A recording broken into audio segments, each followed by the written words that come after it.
Hello and welcome. Please help me to welcome Bob Jones and Aletta Schnitzler. Bob has founded and led 4 startups in the food space and was CEO of a soy foods company publicly traded on the Hong Kong Exchange and the author of the Startup Starter Kit, How to Avoid Failing in the Crucial First 2 Years. And then Dr. Aletta Schnitzler is the Chief Science Officer at TurtleTree, and TurtleTree is a leading expert in dairy sustainable product ingredients with expertise in bioprocess R&D and co-founding Merck KGaA's Cultured Meat Innovation Program. She brings a wealth of knowledge in advancing sustainable food production technology. We hope you look forward to the discussion, Innovate Successfully, Lessons Learned and Practices from Entrepreneurs and Startups That Made It.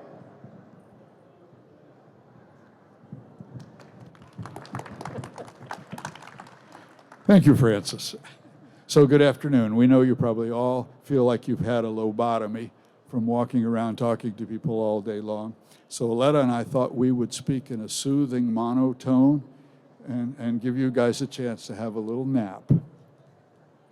Kidding. How many of you are currently involved in a startup right now? Okay. How many of you are thinking about it? Okay, 3 words of advice. Don't do it. How many of you who are currently involved in a startup have had at least one previously? Okay. Would you say you're doing anything differently this time around from your previous go? Yes? Would you be willing to tell us one thing you're doing differently? Yes? We've got to use this 20 minutes carefully, so don't give us like a 20-minute soliloquy here, but just one thing that you're doing differently with this startup from your previous ones. Oh, I got it. A lot more research. Research on what? A branched chain amino acids or?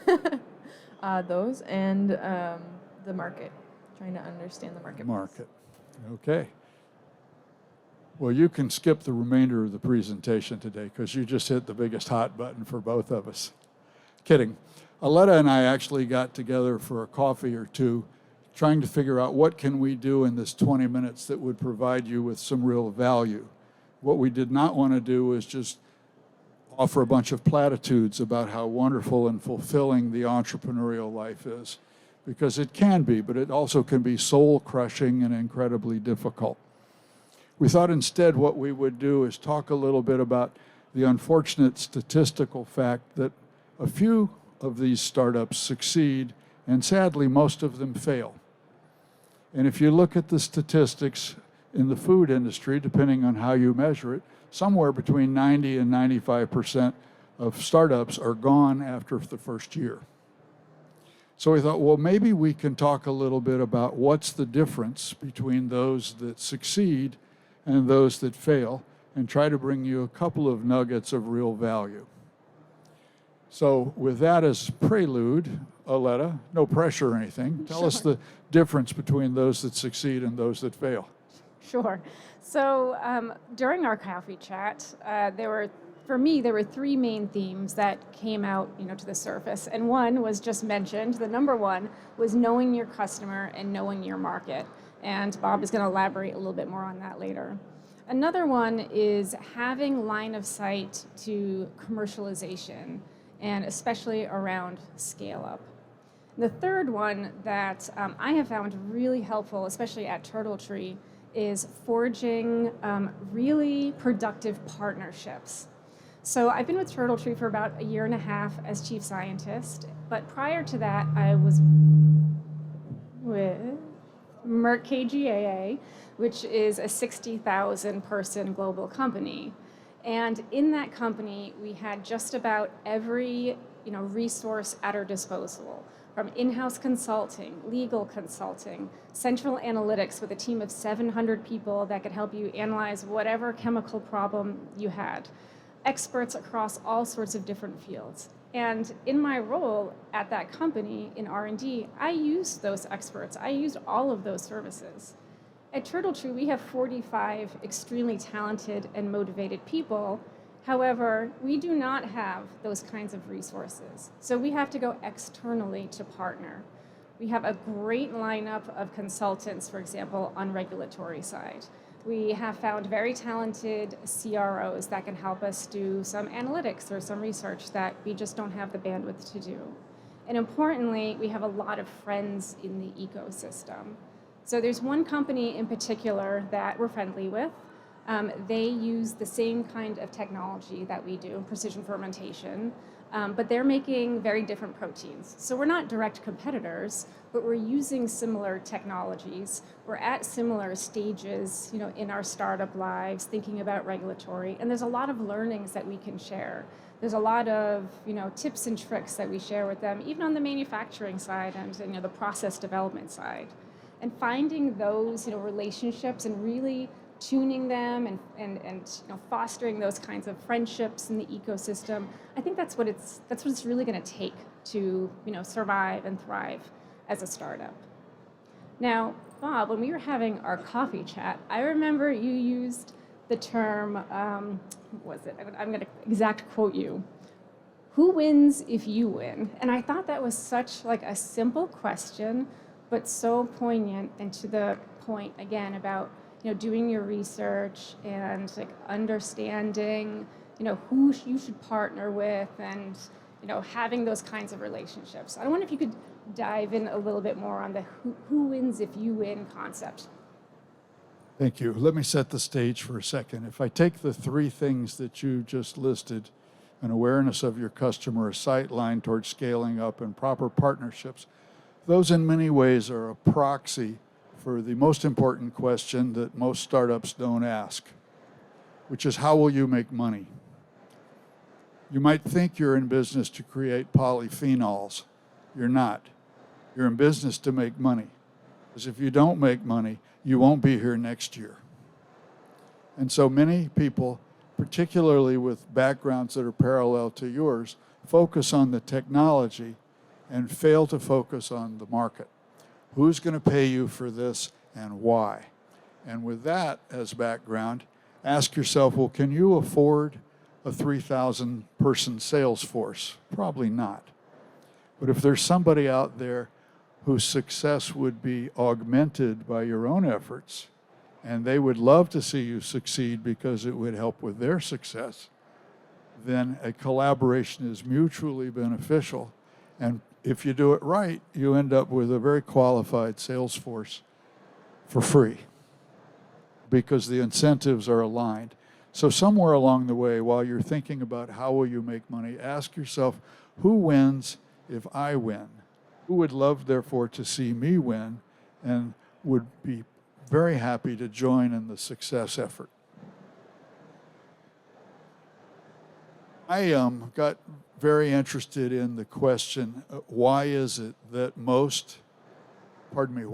so frequently I see smart, passionate, talented, hardworking individuals start a company and then fail? And what's the difference if someone fails 3 companies in a row and then succeeds on number 4? You have to believe that they did something different. So is there a way to capture that something different without requiring that you fail 3 times first? And since we only have 20 minutes, this is obviously headline levels only. But I found that the reasons across the people I interviewed and blending in some of my own blunders, sort of fell into 2 buckets. One was missing skills. The founder would often start a business because they were very good at something, legitimately. They didn't realize that they also need to be pretty good at a lot of other stuff. You might know a lot about protein chemistry, but if you can't spell P&L, if you've never launched a product, if you've never done pricing, if you've never hired people, if you've never fired people, if you've never tried to raise capital, etc., you need some help. which bolts onto what Aletta was saying about partnerships and collaborations. The other big bucket, I think, probably could be called re-engineering your mindset. And I don't mean like some Vulcan something or other, but a lot of times entrepreneurs try something and it fails. And then they think, oh my goodness, I must be a failure. My life is over. I'm going to fling myself off a bridge or maybe go back to work for the bank. But I think a better attitude is to say, no, I'm a scientist. I'm testing a hypothesis. My hypothesis is that people will pay me $500 for this microphone. Well, no, they won't.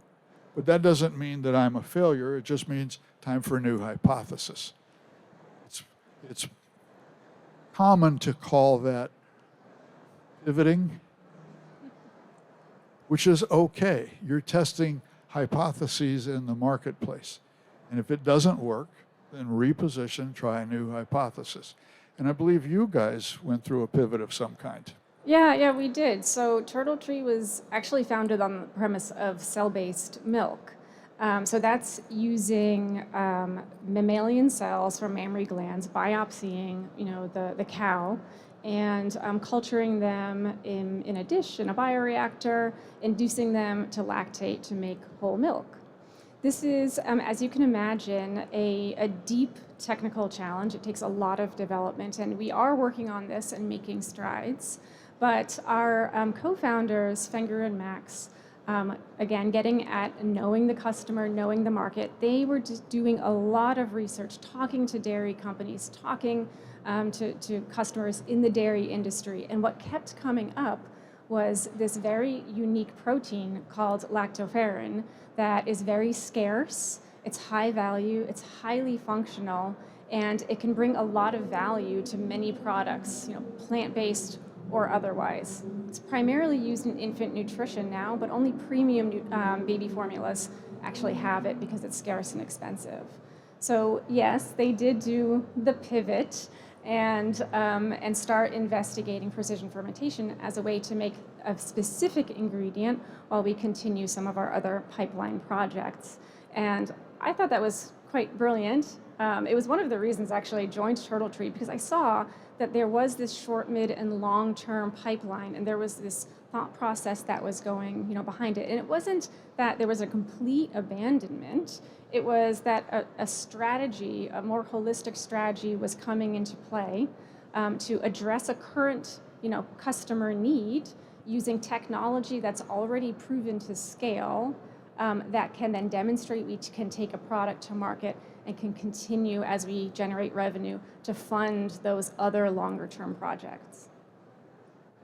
I'd like to elaborate on something else that you said, which is regarding collaborations, but I want to move it from the macro scale down to the micro scale. Most people who are entrepreneurs are in fact misfits, because if you were normal, you wouldn't do this stuff. It's just too hard. And many of us who've been entrepreneurs for a while have also had traditional corporate jobs, but it was like that pair of shoes that look great until you walk around in them for a while. And you think, I can't wait to get out of this. But the problem is, that means that you're weird. And one of the consequences of working as a person who is weird is that you are often lonely. And I'm not trying to get metaphysical on you here, but when you run into the inevitable disasters and you talk to your usual circle of friends, they say, I can't help you. You shouldn't be doing this stuff, right? You should have a normal job and go collect a paycheck and quit running into buzzsaws. But if you find yourself with a group of entrepreneurs, you end up within about 5 minutes saying, oh my God, these are my peeps. These are people I can sit and talk with, and I've watched this happen over and over again. Within 10 minutes, people are exchanging all manner of intimate biographical details about their past. And it's very helpful when you run into something and it fails to talk to somebody who said, oh yeah, I did this. I did it, flopped 3 times in a row, I got it in my head, don't do it anymore. Don't worry about it. You're on track. By the way, you need to speak to a good banker, and I've got 2 of them. Let me help you. Yeah, and it's that entrepreneurial spirit that, getting back to finding those friends and those partnerships that you have to keep fostering and keep forging. And I was just listening to an episode of Masters of Scale. If you guys aren't familiar with the podcast Masters of Scale, I highly recommend it. And it was just a very brief snippet, but there was a mention of Silicon Valley and how Silicon Valley was started. And I didn't realize, Bob and I both come from Boston, that the semiconductor industry was actually first built on the East Coast. So the East Coast dominated, this is back in the 50s and 60s, semiconductor industry. But there was a couple of folks that were a little bit sick of the very rigid hierarchical structure that was happening. Everything was happening behind closed doors. There was no sharing. And part of the new culture that was built in Silicon Valley was this more of this entrepreneurial, like willing to take risks, helping each other out kind of culture that persists today. And today, the East Coast no longer dominates the semiconductor industry. So, you may have some questions, because I promise you that between Aletta and me, we can talk for about 3 days, which is probably longer than you want to listen. And I love talking about scalability. So. Oh yeah. Yes. And I've probably worked with 100 entrepreneurs at this point, besides my own adventures and misadventures. So we have a million anecdotes. But you may have some questions. If you don't, we'll carry on. But if you do, here's your chance.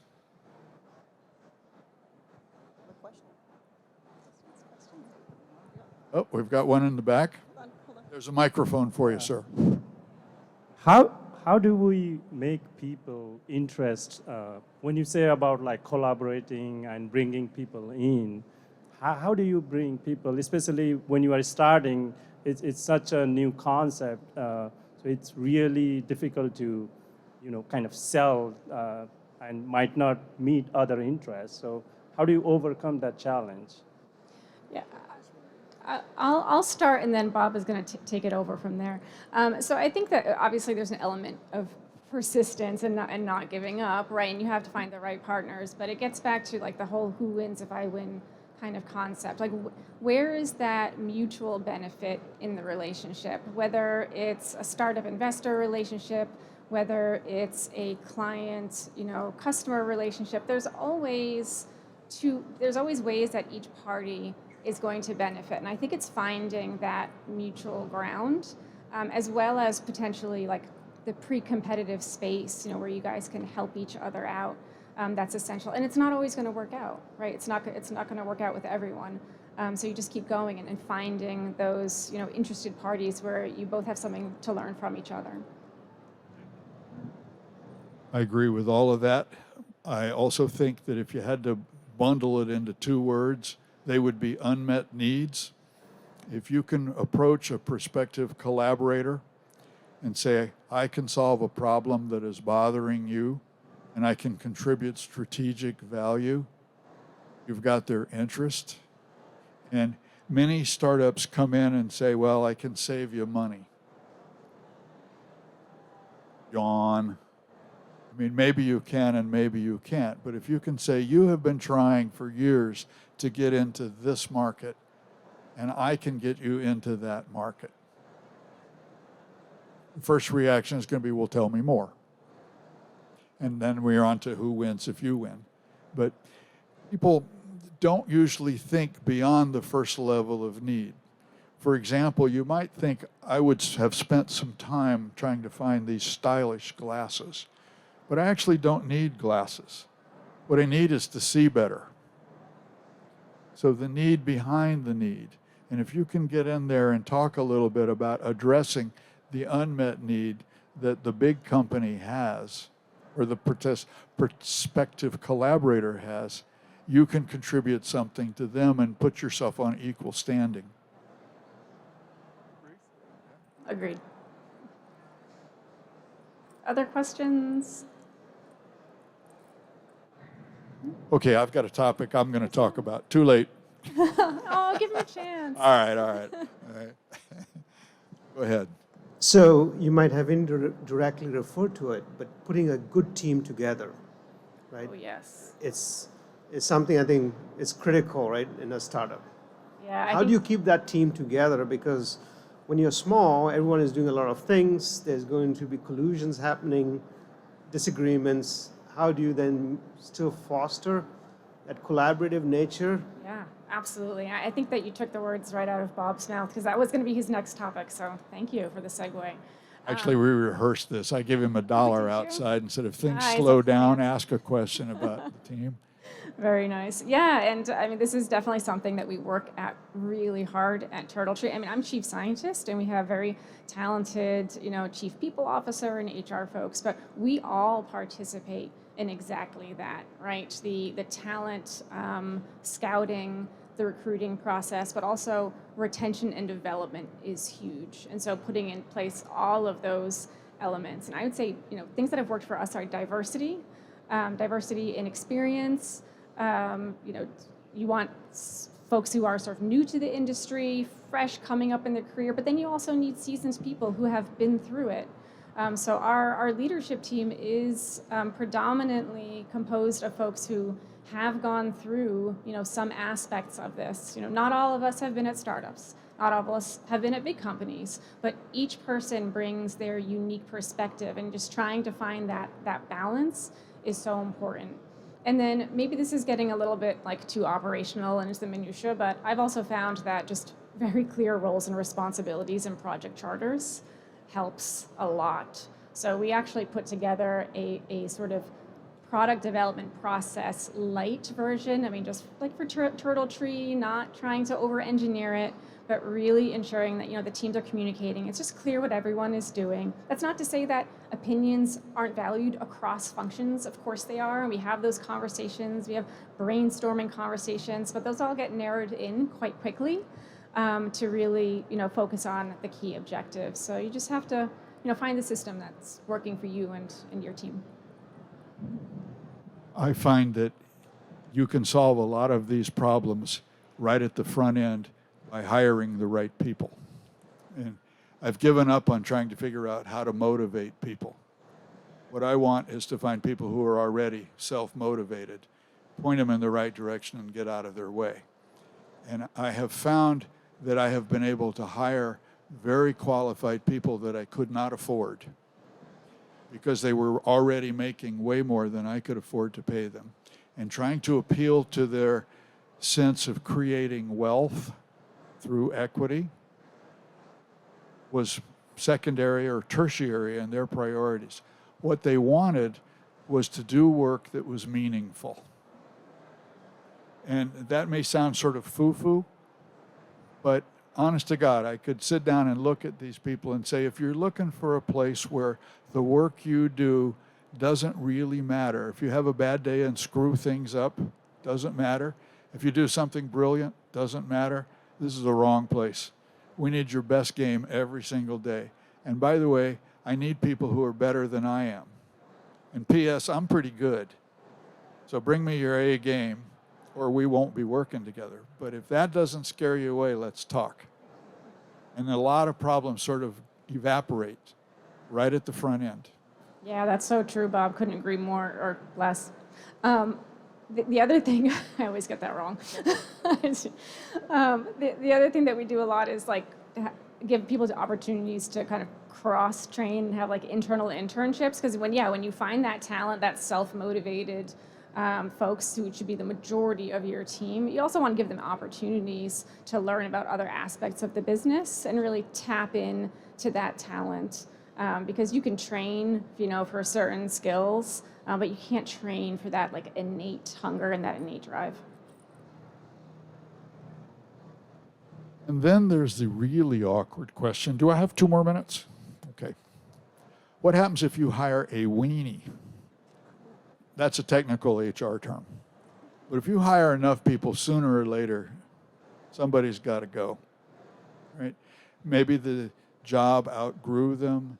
Maybe you just simply made a mistake up front, and it's time to cut them loose.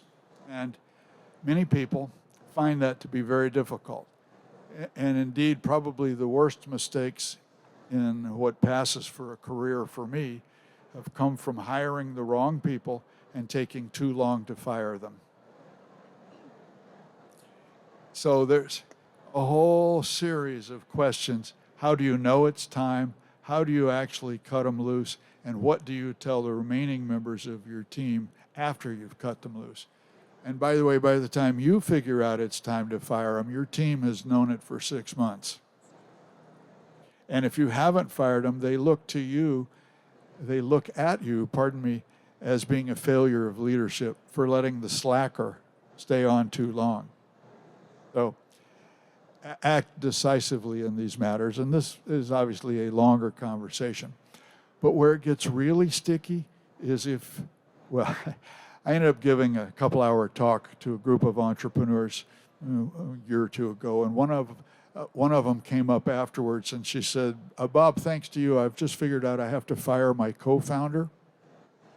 And to make matters worse, my co-founder is my husband's brother. So this yields, she said, you got any really good ideas?